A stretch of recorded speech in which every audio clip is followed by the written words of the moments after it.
आपको जो मिला है उसके लिए घमंड मत करो और न ही ईर्ष्या करो। घमंड और ईर्ष्या करने वालों को कभी मन की शांति नहीं मिलती। ध्यान से ज्ञान पैदा होता है और ध्यान के बिना ज्ञान खो जाता है। हम अपने विचारों से ही आकर लेते हैं। जैसा हम विचार करते हैं वैसे ही हम होते जाते हैं। बुराइयों से दूर रहने के लिए अच्छाइयों का विकास कीजिए और अपने मन को अच्छे विचारों से भर लीजिए। जीवन में किसी के द्वारा किया गया भलाई का काम कभी व्यर्थ नहीं जाता। वह कल किस रूप में लौट कर आएगा, ईश्वर ही जानता है। मौन प्रार्थनाएं ईश्वर तक जल्दी पहुंचती हैं क्योंकि वो शब्दों के बोझ से मुक्त होती हैं। मन का झुकना भी जरूरी है, केवल सर झुकाने से भगवान नहीं मिल जाते। मन का झुकना भी जरूरी है, केवल सर झुकाने से भगवान नहीं मिल जाते। हमें यह जो जीवन मिला है वह बड़े भाग्य की बात है। हमारी मृत्यु हो जाएगी यह समय की बात है, पर मृत्यु के बाद भी लोगों के दिलों में जीवित रहना यह हमारे कर्मों की बात है। परमेश्वर किसी का भाग्य नहीं लिखते। हमारी सोच, हमारे कर्म और हमारा व्यवहार ही हमारा भाग्य तय करता है। भ्रम हमेशा रिश्तों में दरार डालता है और प्रेम से अजनबी भी अपने बन जाते हैं। सत्य का दरवाजा इतना छोटा होता है कि उसमें दाखिल होने से पहले सर झुकना ही पड़ जाता है। झूठ का कोई भी भविष्य नहीं। हो सकता है झूठ आपका आज सुखद कर दें पर कल बिगाड़ देगा। हारा मान लो या फिर से प्रयास करो, सब कुछ तुम्हारे हाथ में है। खुशी एक तितली की तरह है, जितना उसे पकड़ लेने की कोशिश करोगे उतना वो तुमसे दूर होती जाएगी, लेकिन अगर शांति से बैठोगे तो वह तुम्हारे ऊपर आकर बैठ जाएगी। जीवन कठिन तब लगने लगता है जब हम खुद को बदलने की बजाय परिस्थितियों को बदलने का प्रयास करने लगते हैं। जब लोग आपका मुकाबला नहीं कर पाते तब वह आपसे नफरत करते हैं। जो बीत चुका है भूतकाल वो आपके दिमाग में है, लेकिन जो आने वाला है भविष्य वो आपके हाथ में है। अपना रास्ता खुद बनाएं, क्योंकि हमारे अलावा हमारी किस्मत का फैसला कोई और नहीं कर सकता। अराजकता सभी मिश्रित चीजों में निहित है। परिश्रम के साथ प्रयास करें। यदि समस्या का समाधान किया जा सकता है तो चिंता क्यों करें? यदि समस्या का समाधान नहीं किया जा सकता है तो चिंता करने से आपका कोई भला नहीं होगा। गलत काम करने से बेहतर है कि कुछ भी न किया जाए। आप जो भी करते हैं अपने लिए करते हैं। हमारे साथ जो कुछ भी होता है वह हमारे द्वारा सोचे, कहे या किए गए कार्यों का परिणाम होता है। हम अकेले ही अपने जीवन के लिए जिम्मेदार हैं। दूसरे से प्यार करने से पहले आपको खुद से प्यार करना चाहिए। अपने आप को स्वीकार करने और पूरी तरह से आप जो हैं वही होने से आपकी सरल उपस्थिति दूसरों को खुश कर सकती है। मनुष्य का सबसे बड़ा शत्रु है क्रोध।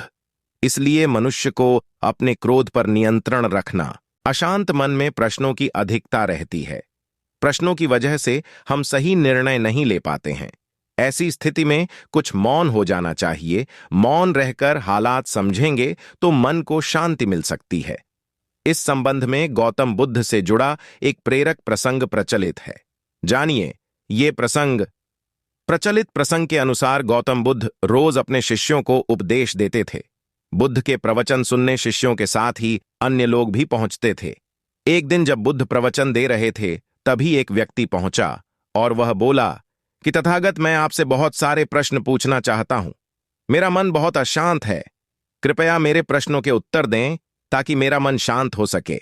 बुद्ध ने उससे कहा कि मैं तुम्हारे प्रश्नों के उत्तर जरूर दूंगा, लेकिन तुम्हें 1 साल तक मौन धारण करना होगा। 1 साल के बाद तुम जो भी पूछोगे तुम्हें उसका उत्तर जरूर मिल जाएगा। उस व्यक्ति ने कहा कि 1 साल बाद आप मेरे प्रश्नों के अवश्य देंगे ना? बुद्ध ने कहा कि मैं अपनी बात का पक्का हूं, तुम्हें सारे प्रश्नों के जवाब दूंगा, लेकिन 1 साल बाद। बुद्ध की बात मानकर उस व्यक्ति ने मौन व्रत धारण कर लिया। धीरे धीरे वह मौन की वजह से उसका मन एकाग्र होने लगा। वह ध्यान में उतरने लगा। मन भी शांत होने लगा। उसके सभी प्रश्न खत्म होने लगे। 1 साल बीत गया। समय पूरा होने के बाद बुद्ध ने उस व्यक्ति से कहा कि अब तुम अपने सभी प्रश्न मुझसे पूछ सकते हो। ये बात सुनकर वह व्यक्ति हंसा और कहा कि 1 साल पहले मेरे मन में कई प्रश्न थे, लेकिन अब सारे प्रश्न शांत हो गए हैं। अब मेरे पास आपसे पूछने के लिए कोई प्रश्न नहीं है। बुद्ध ने उस व्यक्ति से कहा कि जब तक हमारा मन शांत नहीं है, मन में ढेरों प्रश्न उठते रहते हैं, उसकी परेशानियां बनी रहती हैं। अज्ञान और भ्रम की वजह से हमारा मन प्रश्नों के उत्तर तक पहुंच ही नहीं पाता है। कुछ समय मौन धारण करके हम हालातों को समझेंगे तो सारे प्रश्नों के उत्तर स्वतः ही मिलने लगते हैं।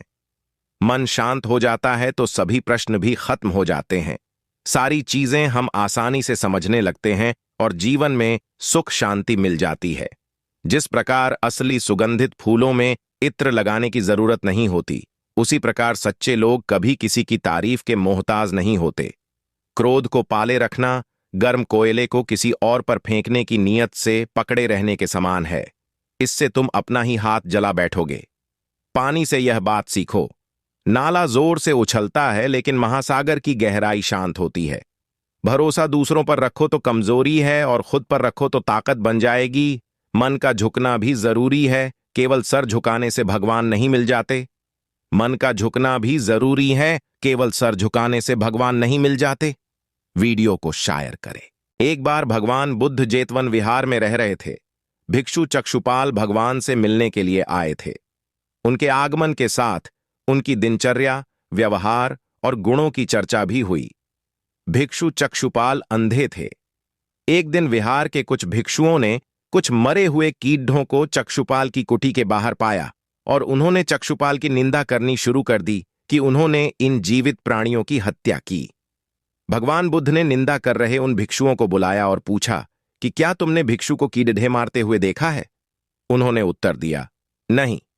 इस पर भगवान बुद्ध ने उन साधकों से कहा कि जैसे तुमने उन्हें कीड़ों को मारते हुए नहीं देखा, वैसे ही चक्षुपाल ने भी उन्हें मरते हुए नहीं देखा और उन्होंने कीड़ों को जानबूझकर नहीं मारा है, इसलिए उनकी भर्त्सना करना उचित नहीं है।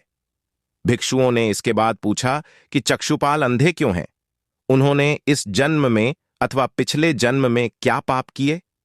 भगवान बुद्ध ने चक्षुपाल के बारे में कहा कि वे पूर्व जन्म में एक चिकित्सक थे। एक अंधी स्त्री ने उनसे वादा किया था कि यदि वे उसकी आंखें ठीक कर देंगे तो वह और उसका परिवार उनके दास बन जाएंगे। स्त्री की आंखें ठीक हो गईं, पर उसने दासी बनने के भय से यह मानने से इनकार कर दिया। चिकित्सक को तो पता था कि उस स्त्री की आंखें ठीक हो गई हैं, वह झूठ बोल रही है। उसे सबक सिखाने के लिए या बदला लेने के लिए चक्षुपाल ने दूसरी दवा दी। उस दवा से महिला फिर अंधी हो गई। वह कितना ही रोई पीटी, लेकिन चक्षुपाल जरा भी नहीं पसीजा। इस पाप के फलस्वरूप अगले जन्म में चिकित्सक को अंधा बनना पड़ रहा। प्रेरक कहानी, परिश्रम और धैर्य। एक बार भगवान बुद्ध अपने अनुयायियों के साथ किसी गांव में उपदेश देने जा रहे थे। उस गांव से पूर्व ही मार्ग में उन लोगों को जगह जगह बहुत सारे गड्ढे खुदे हुए मिले। बुद्ध के एक शिष्य ने उन गड्ढों को देखकर जिज्ञासा प्रकट की, आखिर इस तरह गड्ढे का खुदे होने का तात्पर्य क्या है? बुद्ध बोले, पानी की तलाश में किसी व्यक्ति ने इतने गड्ढे खोदे हैं। यदि वह धैर्यपूर्वक एक ही स्थान पर गड्ढे खोदता तो उसे पानी अवश्य मिल जाता, पर वह थोड़ी देर गड्ढा खोदता और पानी न मिलने पर दूसरा गड्ढा खोदना शुरू कर देता।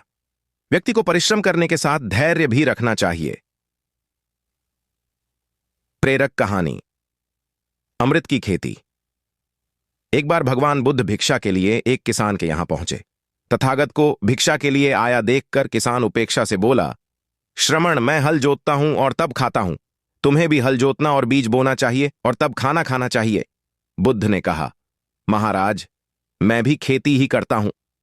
इस पर किसान को जिज्ञासा हुई और वह बोला, मैं न तो तुम्हारे पास हल देखता हूं, न बैल और न ही खेती का स्थल। तब आप कैसे कहते हैं कि आप भी खेती ही करते हो? आप कृपया अपनी खेती के संबंध में समझ। राजा बिंबिसार ने जब यह देखा तो उन्होंने बुद्धदेव, यदि जमीन उपजाऊ है और खाद्य भी अच्छी डाली गई है, परंतु पानी खारा है तो पौधा भी अच्छा नहीं होगा।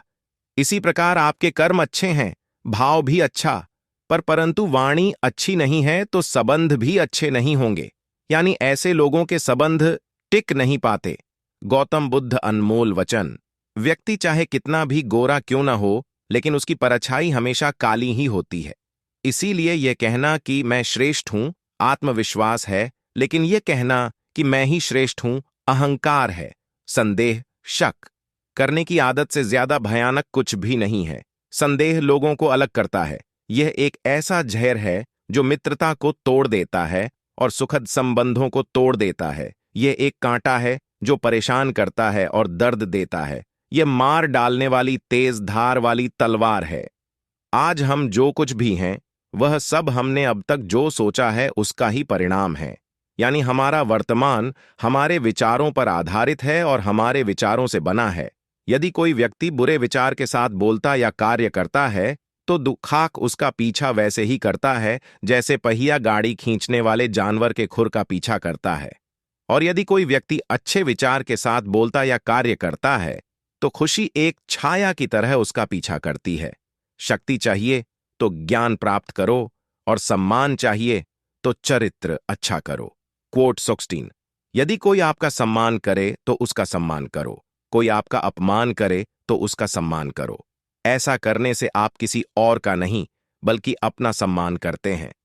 जब किसी की संगत में रहकर आपके विचार शुद्ध होने लगे, तो समझो वो कोई साधारण व्यक्ति नहीं है। खुशी न तो किसी दुकान में मिलती है और न पहले से ही निर्धारित होती है। खुशी तो आपके कर्मों से आती है। यदि आप उस वक्त मुस्कुरा सकते हो जब आप पूरी तरह से टूट चुके हो, तो यकीन मानो आपको कोई नहीं तो डरा सकता। जिसने अपने मन को वश में कर लिया, उसकी जीत को तो देवता भी हार में नहीं बदल सकते। महान विचार 101। अनमोल वचन। शांति भीतर से आती है, इसे बाहर मत खोजो। 3 चीजें अधिक समय तक नहीं छिप सकती: चंद्रमा, सूर्य और सत्य। किसी भी बात को केवल इसलिए मत मानो कि तुमने उसे सुना है। किसी भी बात पर केवल इसलिए विश्वास न कर लें कि वह कई लोगों द्वारा बोली और अफवाह है।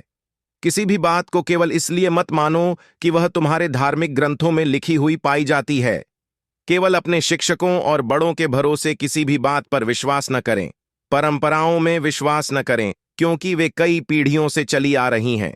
लेकिन अवलोकन और विश्लेषण के बाद जब आप पाते हैं कि कुछ भी कारण से सहमत है और सभी के भले और लाभ के लिए अनुकूल है, तो इसे स्वीकार करें और इसके अनुसार जिएं। आपके दुश्मन आपको इतना नुकसान नहीं पहुंचाते जितना नुकसान आपको आपके नकारात्मक विचार पहुंचाते हैं। महात्मा गौतम बुद्ध। नफरत से सिर्फ नफरत ही फैलती है। नफरत को सिर्फ प्रेम से ही समाप्त किया जा सकता है। यह परम सत्य है। महात्मा गौतम बुद्ध लोहे को कोई और नहीं बल्कि उसकी खुद की जंग नष्ट कर सकती है। उसकी प्रकार इंसान कोई और नहीं बल्कि उसकी नकारात्मक सोच ही उसे नष्ट कर सकती है। महात्मा गौतम बुद्ध। पानी को कोई भी कसकर पकड़ दे नहीं सकता, वो हाथ से छूट ही जाएगा। पानी को बहने दिया जाए तो वो खुद ही अपना। सिर्फ और सिर्फ वर्तमान समय पर ध्यान दें, इससे आपका भूतकाल भी सुधरेगा और भविष्य भी। महात्मा गौतम बुद्ध। फूल की खुशबू भी वहीं तक फैलती है जहां तक हवा बहती है, लेकिन एक इंसान की नेकी और अच्छे कर्मों की महक सर्वत्र फैलती है। महात्मा गौतम बुद्ध। अच्छे हों या बुरे, कर्मा लौट कर आते हैं। आप जैसे कर्म करते हैं, आपको भी वैसा ही फल मिलता है। इसलिए जब आप दूसरों के लिए दिया जलाते हैं, तो यह आपके रास्ते को भी रोशन कर देता है। महात्मा गौतम बुद्ध। सर्वप्रथम आपका स्वास्थ्य है, जो आपके लिए सबसे बड़ा उपहार है। इसी प्रकार संतोषी व्यक्ति सबसे बड़ा धनी है और इंसान का सबसे बड़ा संबंधी उसकी वफादारी है। महात्मा गौतम बुद्ध।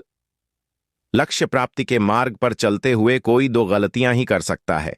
एक, पूरा रास्ता तय न करना, और दूसरी, इसकी शुरुआत ही न करना। महात्मा गौतम बुद्ध।